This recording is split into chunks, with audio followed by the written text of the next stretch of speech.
Bismillahirrahmanirrahim. Dengar pertanyaan ini, di mana letak keadilan Allah? Kalau ada orang beriman berbuat maksiat saat di dunia, kok bisa masuk surga saat di akhirat?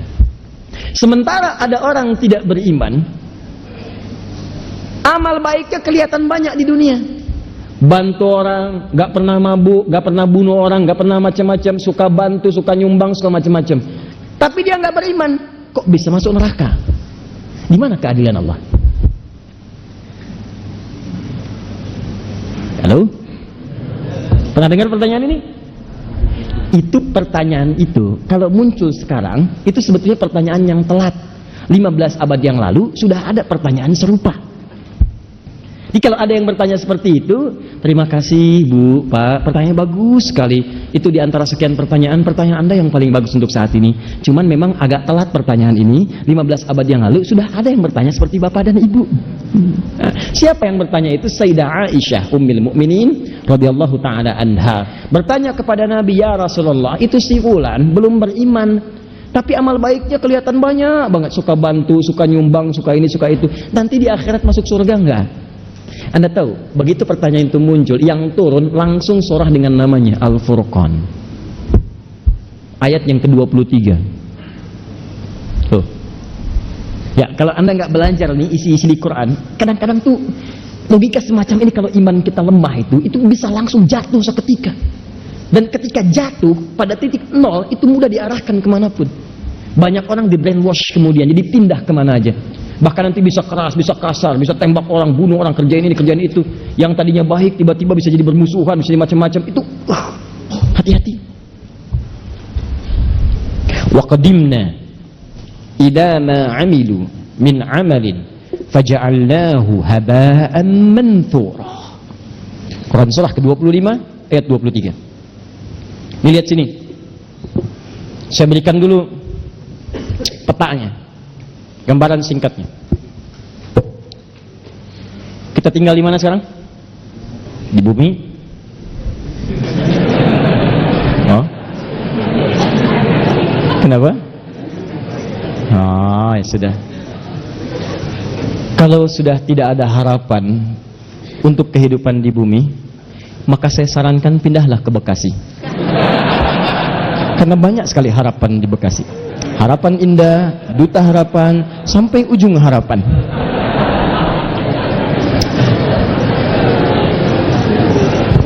Sudah. Di bumi ini sifatnya sementara atau sementerus abadi? Karena itu sifatnya disebut dengan dunia namanya. Ad-dunya. Dunia itu bukan tempatnya, dunia itu sifatnya. Dunia. Di tempatnya ardun, tempat yang dipijak. Kita terjemahkan karena kita memijak bumi, maka terjemahkan dengan bumi. Sifatnya disebut dengan dunia dari kata dana yadnu dunuan wa dunyaan. Dana yadnu dunuan wa dunyaan. Artinya bisa berarti sesuatu yang dekat dan singkat. Sangat singkat. Dekat, singkat. Wadanal jannataini, dan nanti saat masuk surga Anda bisa mendapatkan semua kenikmatan dekat sekali. Pengen anggur sambil bertelekan, petik. Pengen pisang, ambil. Pengen apel, ambil. Nggak susah, enak, nikmat. Wadanal jannataini dan. Baik. Dunia itu sifat dari kata dana, mengambil makna yang kedua, sesuatu yang singkat. Kenapa kehidupan di bumi disebut dengan dunia? Ingin menunjukkan bahwa semua yang kita jalani rasanya teramat singkat, masanya begitu dekat. Kayaknya baru kemarin kita ketemu, ya iya, sudah punya cucu 5. Kayaknya baru kemarin kita ketemu, ya iya, sekarang sudah ketemu lagi sekarang. Kayaknya baru tadi pagi kita merencanakan taklim, hari ini sudah ada di sini. Kayaknya teman-teman sekalian, dan terasa begitu singkat. Singkat, kayaknya baru ini, kayaknya baru itu, dan semua sudah berlalu cukup sekian lama. Ini kehidupan di bumi itu semuanya singkat, karena itu disebut dengan dunia sifatnya. Jelas di sini? Walaupun bahasa Al-Qur'annya disebut dengan ardun tempatnya. Ardun itu setiap tempat yang dipijak. Nah, karena kita memijak bumi, maka bumi disebut ardun. kalaupun Anda sedang misal jalan-jalan atau yang ada kegiatan lain keluar bumi. Misal saya tahun depan mau liburan ke bulan, gitu. Nah, begitu Anda menginjak bulan, maka bulan pun menjadi ardun. Ardun, bulannya bahasa Arabnya komarun. Komar itu bulan, badrun itu purnama. Cuma ketika Anda keluar dari bumi memijak bulan dan menetap misalnya dalam beberapa waktu di situ, maka ketika Anda pijak itu menjadi ardun bagi Anda. Kalau sudah jadi ardun, maka tetap berlaku hukum zikir kepada Allah Subhanahu wa taala. Inna fi khalqis samawati wal ardh wa ikhtilafil laili wan la ayatil liulil. Siapa ulul albab itu? Alladzina yadhkuru qiyaman wa qu'udan wa 'ala. Di walaupun Anda ke bulan, ke tempat lain misalnya, Anda berpijak, maka tidak mengurangi nilai zikir Anda kepada Allah Subhanahu wa taala. Saya contohkan bulan karena sudah ada orang yang pernah menginjak bulan. Ya, menurut sejarah. Siapa dia? Neil Armstrong. So lagi? Aldrin. Ya, ada 3 orang. Yang ketiga? Selamat namanya. Selamat ya. Armstrong dan Aldrin menginjak bulan dengan selamat. Ya. Nah ini singkat. Ditulis. Masya Allah. Catat nih. Gak ada dalam sejarah itu. Baik. Pertama, Armstrong. Kedua, Aldrin. Ketiga, selamat. Dan jadi jangan main-main kalau sedang di bumi, sudah jangan main-main, itu singkat. Ingat, kita itu begitu singkat dan kita celakanya, kita tidak tahu kapan kita pulang. Ini masalahnya. Dan mungkin saja bisa terjadi kapan yang tidak kita kehendaki. Malam ini bisa, besok bisa, kita tidak tahu kapan pulang. Kalau Anda sudah merasa yakin akan pulang, akan meninggal dan begitu singkat, maka orang cerdas pasti akan menyiapkan bekal untuk pulangnya. Jadi jangan main-main lagi. Ya, ibadi, kata Allah dalam hadis qudsi, ibadi khalaqtuka lil ibadati fala tal'ab. Hambaku, aku ciptakan kau itu untuk banyak ibadah, jangan banyak mainnya. Wa ma khalaqtul jinna wal insa illa liya'budun. Wa qasamtu laka rizqaka fala tat'ab. Dan kamu mesti yakin aku telah tentukan kadar rizkimu, jangan terlalu lelah. Kerja ini hanya untuk mengumpulkan. Aku udah bagi, kamu berikhtiar, kamu dapat. Kamu mendekat kepada saya untuk ibadah, saya berikan keberkahan dan luaskan rizkimu. Kamu tinggalkan saya untuk mencari dunia, maka saya akan buat kamu sibuk dalam urusan dunia. Kamu merangkak mencari dunia, sibuk. Malam mikirin dunia, sore mikirin dunia, siang mikirin dunia. Dan kata Allah, saya pastikan kamu pun tidak akan meraih lebih daripada apa yang telah aku tetapkan untukmu. Di bawah secapek Anda pun dapatnya cuma segitu juga. Jangan terlalu banyak mainnya. Nah, jadi ketika Anda tinggalkan ini, bumi, pindah kemudian di satu tempat persimpangan, alam pemisah, disebut dengan barzakh. Barzakh itu pemisah. Bainahuma barzakhul la yabghiyan. Nah, kemudian tempatnya disebut dengan kubur. Afala ya'lamu idza bu'thira ma fil kubur. Nanti dari sini pindah kemudian ke akhirat. Di akhirat ini secara cepat baru kita bicara surga dan neraka. Surga dan neraka. Tengah-tengahnya ada Araf. Nah, jadi kalau kita ingin bicara surga dengan neraka, fokus baik-baik, maka tempat yang dibicarakan bumi atau akhirat? Saya ulang. Di bumi ada surga tidak? Tidak. Ada neraka tidak? Tidak. Nah, di mana ada surga? Di akhirat. Kan pertanyaan tadi, kenapa dia tidak masuk surga, yang lain masuk surga? Berarti Anda sedang bicara hukum akhirat, bukan sedang bicara hukum dunia. Jelas? Nah, dalam kaidah mengatakan, di setiap tempat yang berbeda, pasti memiliki hukum yang tidak sama. Jangankan masalah akhirat, di bumi saja kalau tempatnya beda, hukumnya tidak sama. Toilet Lebak Bulus akan beda dengan toilet Kampung Rambutan. Di sini bayar 1.000, sana 2.000. Parkiran sini 3.000, parkiran sana 4.000. Anda ke GGP dengan Grand Mall, jangan harap kemudian bayarnya sama. Saya dari GGP bayarnya segini, kenapa di sini beda? Kalau mau sama, Bapak parkir di Grand Mall sana. Bayarnya ke sini. Silahkan. Oh, itu baru hukum dunia.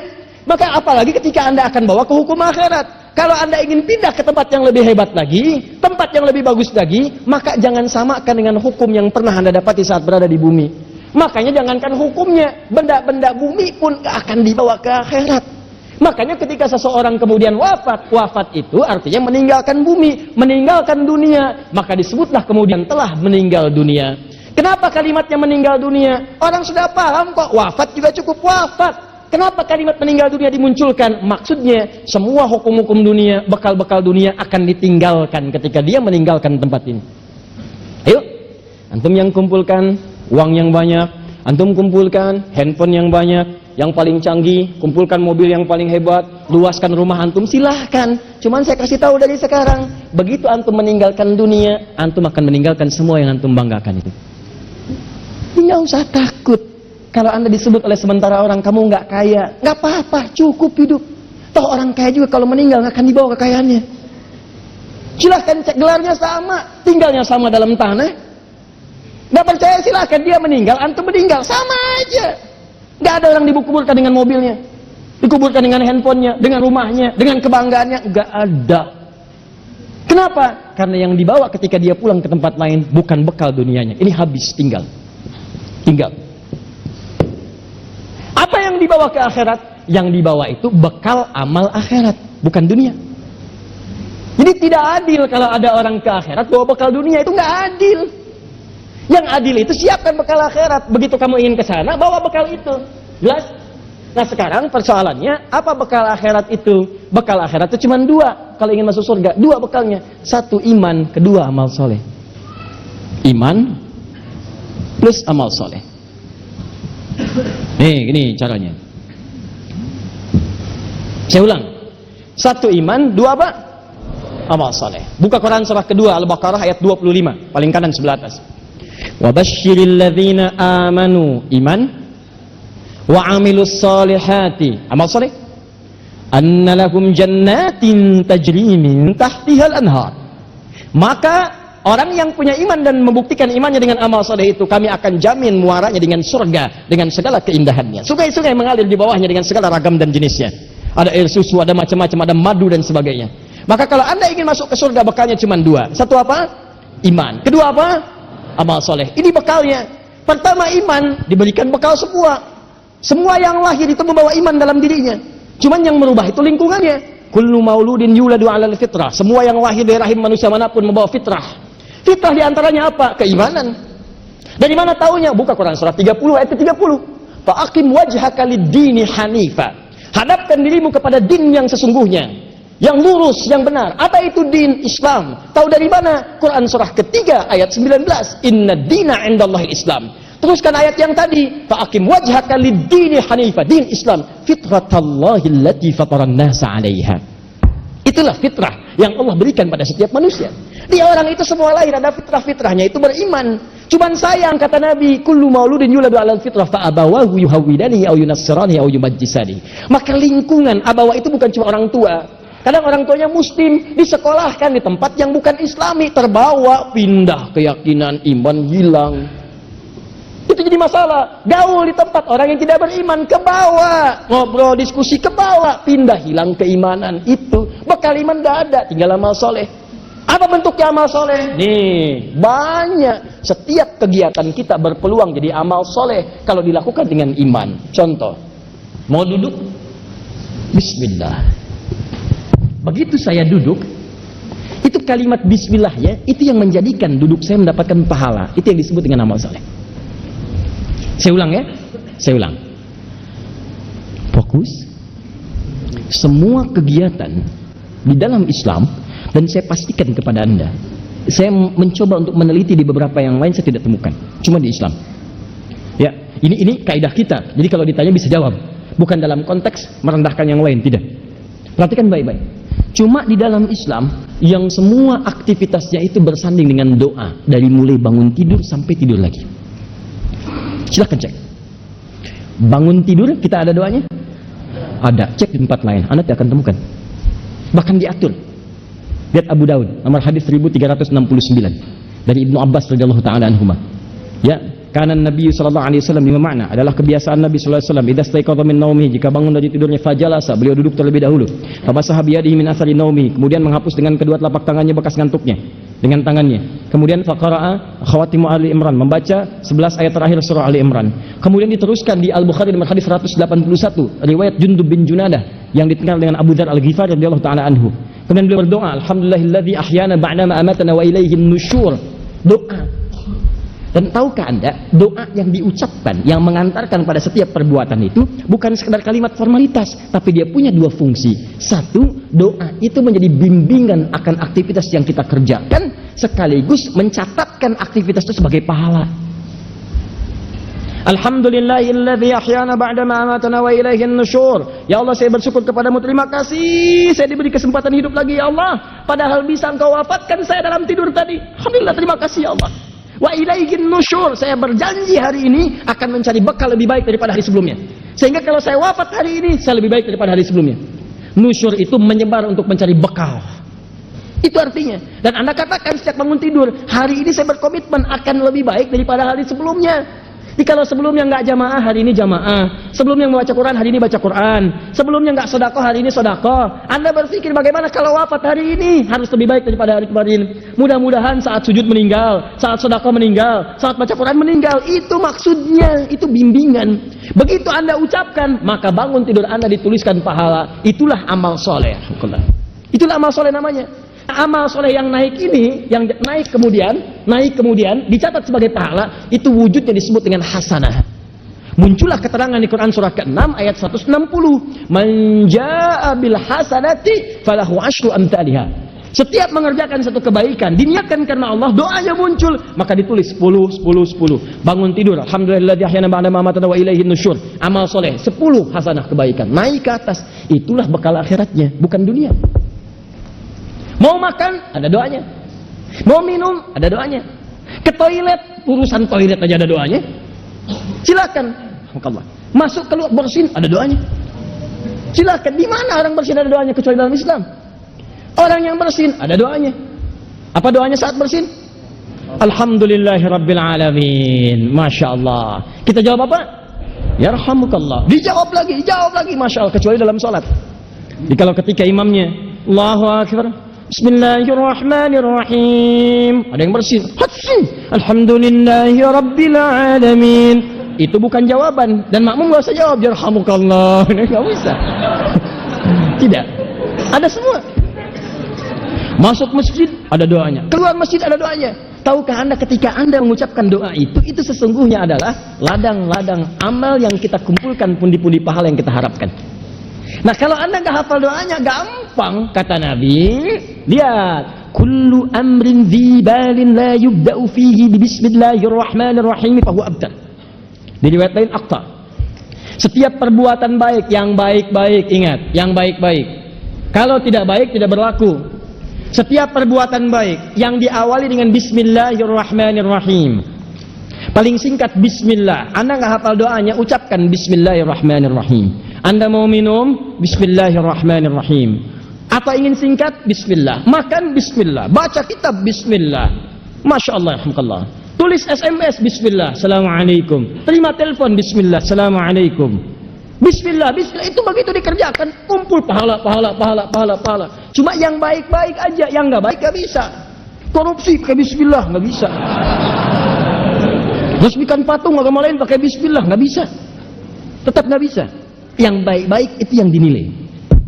Paham?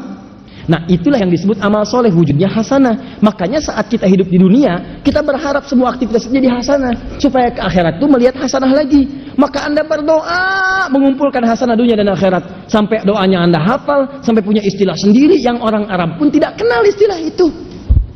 Silakan, doa favorit apa yang paling Anda hafalkan? Rabbana atina fid dunya wa fil akhirati. Tuh, waqina adzabannar. Doa apakah itu? Sapu jagat. Anda bahkan punya istilahnya.